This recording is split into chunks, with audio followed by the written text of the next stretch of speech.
All right, more questions. My chair is squeaky. When did you get your first Game Boy? Believe it or not, I probably got my first Game Boy when I was in 4th grade. And that was 1994, which was a really long time ago. I don't remember playing it very much. I definitely didn't use it to make music back then, because I had no idea that that was even a possibility. Why do you play a Hello Kitty guitar? Because it's cute! How old is your Hello Kitty guitar? My Hello Kitty guitar is probably about 11 years old. It might be a little bit older than that, but that's how long that I've had it. So it is at least 11 years old.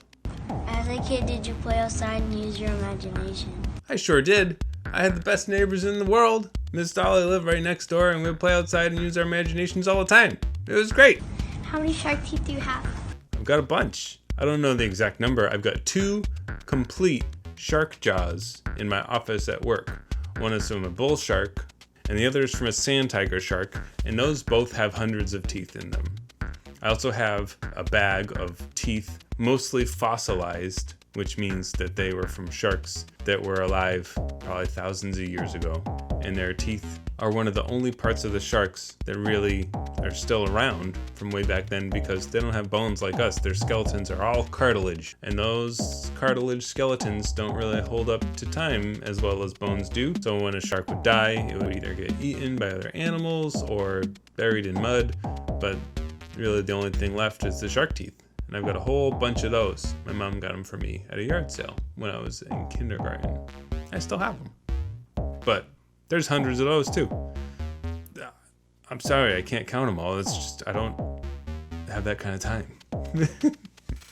Are you still obsessed with sharks? I wouldn't say I was ever obsessed with sharks. Shark fin mako is the fastest of all sharks, speeding through the ocean at around 42 miles an hour. That's super fast. No! Turn the camera off! What was your first playlist name? Wow, the name of my first playlist.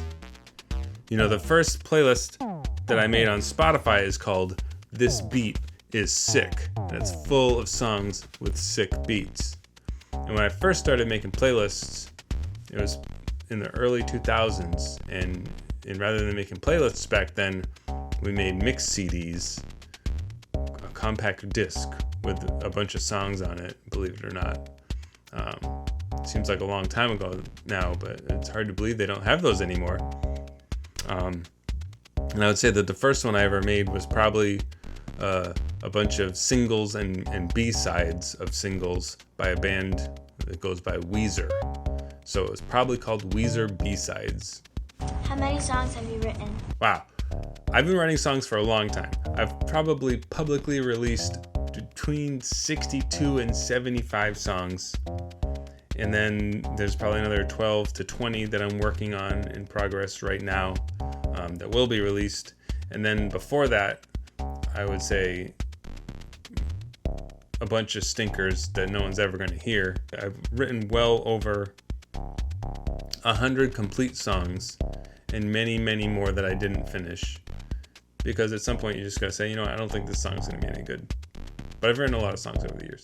How many Game Boys do you use to compose your music? Excellent question. Most of the time, I just use one. There was one song where I used 2, and I connected them with a link cable, and it was a remix of one of my colleagues' songs, and I wanted it to be like a real dancey song. So I wanted to have twice as many sound channels to work with, and so I linked them 2 together, and I only did that once. Some people do that all the time. I mainly use just one, and I've got 2 main Game Boys that I use, so that when I play a show, I can have one song playing, and the other song will be, like I'll get the next song ready, so that I can go back and forth. So it's not like you have to wait for the songs to load in between songs. These are my main 2 Game Boys. I've been using them for about 7 or 8 years now, and they've got a few modifications. They both have backlights in them so that I can see them easily. It's important to be able to see what you're doing when it's very dark. I also have these extra sound outputs on them so that I can plug them into a PA system. Here's the difference.